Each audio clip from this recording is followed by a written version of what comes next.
Les deux points suivants ont trait à des dispositions financières. Le premier concerne à vous demander l'autorisation de signature du contrat de prêt qui était envisagé au budget 2019 et que nous avons négocié, ou plutôt pour lequel nous avons consulté nos correspondants habituels, c'est-à-dire le Crédit Agricole, la Caisse d'épargne et la Banque Populaire, de façon à essayer d'obtenir les conditions les plus favorables. Les conditions que nous avons obtenues, j'ai même le détail de toutes les propositions, si vous voulez, je vous les donner toutes.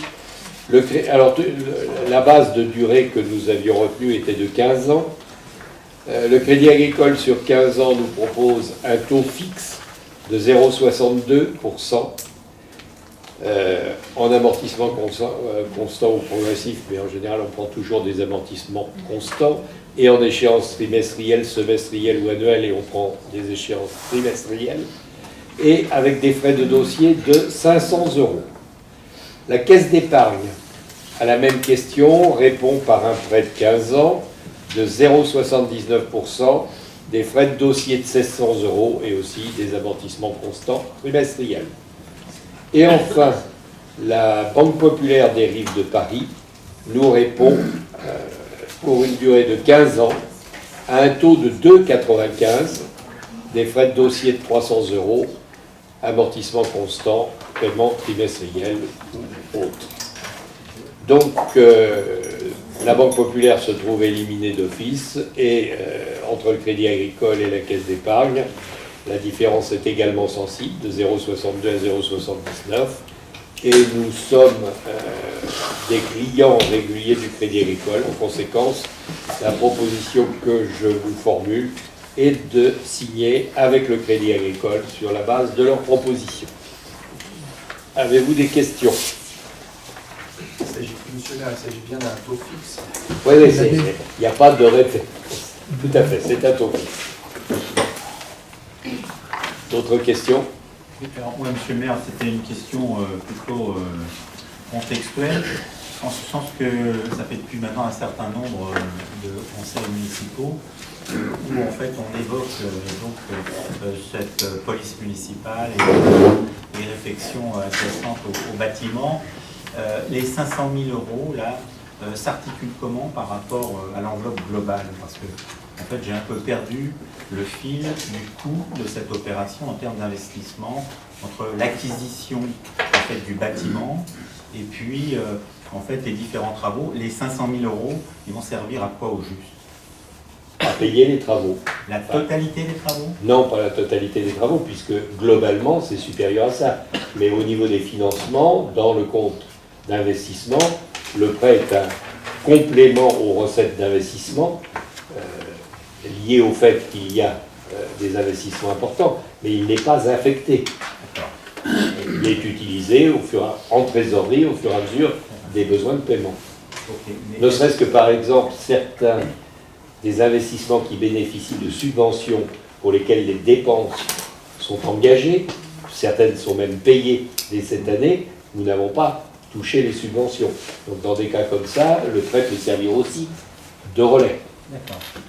Et même si globalement, l'objectif d'un prêt, c'est pas de servir de relais, c'est de financer de façon à ce que l'investissement soit porté sur sa durée par le prêt. Et donc, en réalité, cette somme, elle va être remboursée par les impôts des Centenois. Bien sûr. Je souris parce que quels seront dans les années qui viennent les impôts des Centenois?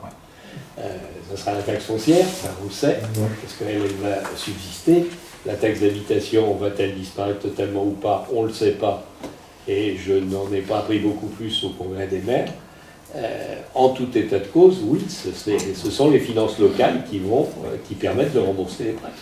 De la même façon que ce sont les finances locales, quand on paye comptant, qui permettent de payer nos investissements. Mais ce qui veut dire qu'effectivement, cette opération, en fait, c'est une opération qui va être supportée en grande partie, en fait, par la fiscalité locale, en termes d'investissement. Oui. On est d'accord. Sinon, alors j'avais une toute petite question. J'ajoute un mot, parce que l'emprunt a un intérêt, il sera payé par les Centenois qui en profiteront. Oui. Alors que quand on paye cash, c'est les centenois d'avant qui ont permis de constituer un matelas, qui payent l'investissement qui sert aux centenois d'après. Et en fait, une dernière question, c'était sur toujours par rapport au coût final. Sur les plans que nous avions vus, il y avait un parking evergreen. Et quand on passe rue de la Fontaine, on s'aperçoit que ces places de parking evergreen, en réalité, ont été remplacées par du bitume. Est-ce que ceci s'est opéré dans une recherche d'économie ou que s'est-il passé? Là, je passe la main, mais je ne sais pas où il est. Ah ben, c'est Jean-Luc. Alors, à savoir qu'au départ, ouais, le premier projet, il y avait en evergreen. À savoir que la mise en œuvre est beaucoup plus contraignante, plus coûteuse que la rendez. Donc, c'est pour ça qu'on s'est orienté sur le rendez. Voilà. C'est un petit peu dommage à l'heure où effectivement on pense les transitions climatiques, que l'on passe à un puits de chaleur. Dans le temps, ça tient. Ouais. Mais par contre, ça réchauffe plus dans le temps aussi. Enfin, je referme la parenthèse. D'autres questions? Et monsieur le maire, sur l'investissement, il n'est toujours pas question de mutualiser avec Mandre. C'est nous qui finançons tout, comme vous l'avez dit. Ce sont les centenois. Et on ne partage pas l'investissement sur la quote-part police municipale. Si nous parlons du bâtiment, tout à fait. Si nous parlons de l'équipement, vous allez le voir d'ailleurs dans l'ADM après, de l'équipement police municipale, il est partagé 50-50 avec Mandre. L'équipement, mais pas l'investissement, L'investissement bâtiment, non. L'investissement police, oui. Police, oui. Mais sur le bâtiment, donc on offre toujours en fait le bâtiment à Mandre. Il le paiera à travers une modeste redevance annuelle. Ouais. D'autres questions? C'est pas l'intégralité du bâtiment. Non. C'est pas l'intégralité du bâtiment. Alors, qui s'oppose à ce que nous souscrivions cet emprunt? Personne. Qui s'abstient? 6 abstentions. Merci. Ah oui. La mairie.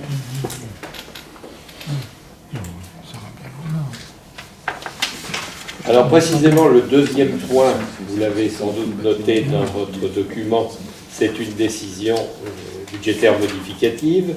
Cette décision budgétaire modificative correspond à la nécessité de financer certaines immobilisations corporelles additionnelles pour l'équipement de la fonction police. Il s'agit d'équipements de vidéosurveillance, de vidéoprotection, pardon, qui ont coûté un peu plus cher que la prévision, et nous avons besoin à ce titre-là d'augmenter de 9 500 € les recettes budgétaires pour financer ces investissements. Sur ces 9 500 €, nous devons trouver la moitié du financement dans notre propre budget et l'autre moitié apparaître par un versement de membres sur notre budget de la même somme. C'est pour ça que vous voyez que les dépenses donc, sont de 9 500 € supplémentaires. Il se trouve qu'au niveau des investissements police, nous avons un excédent sur le poste informatique, sur la ligne informatique. Alors on déduit cet excédent de la ligne informatique, ce qui fait que nous n'avons pu financer que 8 170 €, ce qui fait 2000 fois 4 085 €. Ces 4 485 € proviendront d'une part, pour notre part, de 4 085 € issus du FCTVA, et pour Mandre, de 3 110 € de participation additionnelle supplémentaire aux investissements de la commune de Mandre de 3 110 € et de 975 € de trop versés, entre guillemets, aux redevances de fonctionnement par Mandre. C'est un équilibre comptable, mais qui nous donne le total de 8 170 €. Suis-je assez clair ou dois-je recommencer?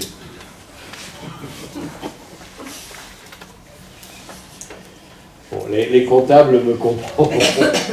On fait du saut de ligne à ligne. Avez-vous des questions? Oui? Est-ce que la commune de Mandre est au courant de ce... Ah oui, tout à fait. Oui, en général, on leur fait avant de leur faire payer quelque chose. Oui, oui, absolument. Tout à fait. Elle va d'ailleurs, oui, elle aussi va faire une DM. D'autres questions? Non? Alors, oui? Non? T'as levé la main, Vincent?